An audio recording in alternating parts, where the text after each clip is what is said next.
Hello everyone, welcome to G academic solution. তো আশা করছি তোমরা সবাই ভালো আছো। তো আজকে আমরা আলোচনা করবো তোমাদের class 9 English chapter 8 imagination lesson 8.4.1 নিয়ে। তো আমরা শুরু করি। তো তোমরা যারা নতুন আছো এবং এখন যাই চ্যানেলটিকে সাবস্ক্রাইব করে নিতে, তো সাবস্ক্রাইব করে নাও।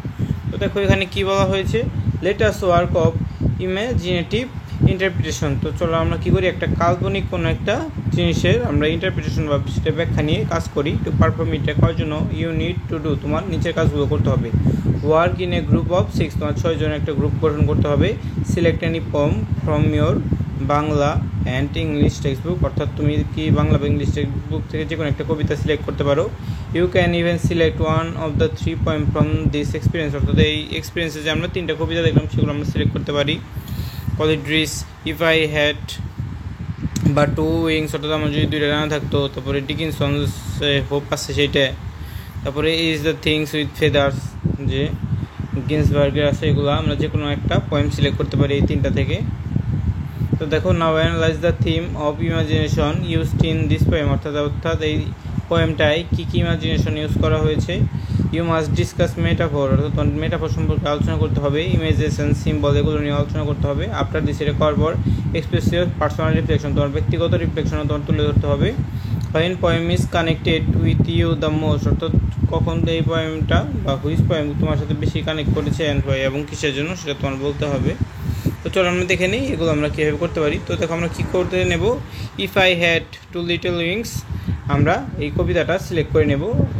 তো দেখো এটা আমাদের কী কী কাজ করতে হবে, আমরা এটা কীভাবে ব্যাখ্যা করবো এই কবিতাটা সম্পর্কে, চলো একটু দেখে নিই। তো দেখো এই কবিতায় the speaker wishes they could fly to their loved one, অর্থাৎ এই কবিতা চেয়েছে সে যদি তার ডানা থাকতো তাহলে সে তার প্রিয়জনের কাছে উড়ে যেত। দে ইমেজিন হ্যাভিং উইংস, অর্থাৎ তার ডানা থাকা সে কল্পনা করেছে লাইক এ বার্ড, একটা পাখির মতো। But no, it's just a silly wish, কিন্তু সে জানে যে এটা আসলে একটা সিলি উইশ বা আইডিয়াল থিংস, বা একটা তার ভ্রান্ত একটা চিন্তা। তো দেখো, dreams offer a sweet escape, অর্থাৎ স্বপ্নের ফলে সে একটা সুইট বা স্কেপ পায়, অর্থাৎ মানুষের যে জীবনে বিভিন্ন কী সমস্যা থাকে কিন্তু স্বপ্নে সে কিন্তু সুইট ড্রিম দেখে সে বিভিন্ন কিছু কল্পনা করতে করতে একটা সুন্দর সময় সে কাটাতে পারে। The speaker can be with their loved one, অর্থাৎ যে স্পিকার বা কবি সে তার প্রিয়জনের কাছে থাকতে চায়। ইন ড্রিম, স্বপ্নের ভিতরে। Always with you in my sleep, অর্থাৎ সে স্বপ্নে সবসময় তার কাছে থাকে। হোয়ার এনিথিং ইজ পসিবল, যেখানে যে কোনো কিছু সম্ভব। The world is all one's own, অর্থাৎ এই পৃথিবীতে যে কোনো কিছু সম্ভব যদি কেউ চায়। Waking up is a bummer, the dream ends, অর্থাৎ যখন তার স্বপ্নটা শেষ হয় তখন তার কাছে খারাপ লাগে। The speaker is back to reality, তখন যে স্পিকার সে বাস্তবতায় ফিরে আসে। ফিলিং অ্যালোন, অল অ্যালোন, অর্থাৎ সে মনে হয় কি তখন তার যখন সে স্বপ্ন থেকে বাস্তবতায় ফিরে আসে তখন সে মনে হয় কি সব কিছু একা। The poem shows the power of imagination, অর্থাৎ এই কবিটা আমাদের ইমাজিনেশন বা কল্পনা শক্তির পাওয়ার সম্পর্কে বোঝায়।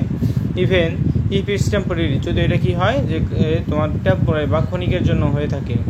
It can helps us escape loneliness, অর্থাৎ এটা আমাদের কী করতে থাকে, আমাদের লোনলিনেস বা একাকিত্ব জীবন থেকে আমাদের অনেক দূরে সরিয়ে নিতে পারে আমাদের সুন্দর একটা স্বপ্ন। But it can't replace the real connection, কিন্তু এটা বাস্তবতার সাথে কোনো কানেকশন আমাদের দিতে পারে না। তো আশা করছি তোমরা বুঝতে পেরেছো এটা তোমরা কীভাবে করবে। তো আজকে এ পর্যন্তই। তো এই ভিডিওটি ভালো লাগে থাকলে অবশ্যই ভিডিওতে লাইক এবং চ্যানেলটিকে সাবস্ক্রাইব করতে ভুলবে না। তো দেখো এরপর কী আছে, তো দেখো এরপরে তোমাদের কিছু নিউ ইয়ার্স আছে, এগুলো আমরা কী করবো আগামী ক্লাসে আলোচনা করবো, তারপর আমরা নতুন চ্যাপ্টারে চলে যাব। তো আজকে এই পর্যন্তই। তো এই ভিডিওটি ভালো লাগে থাকলে অবশ্যই ভিডিওতে লাইক এবং চ্যানেলটিকে সাবস্ক্রাইব করতে ভুলবে না। তো সবাইকে ধন্যবাদ জানিয়ে আজকে এখানেই শেষ করছি।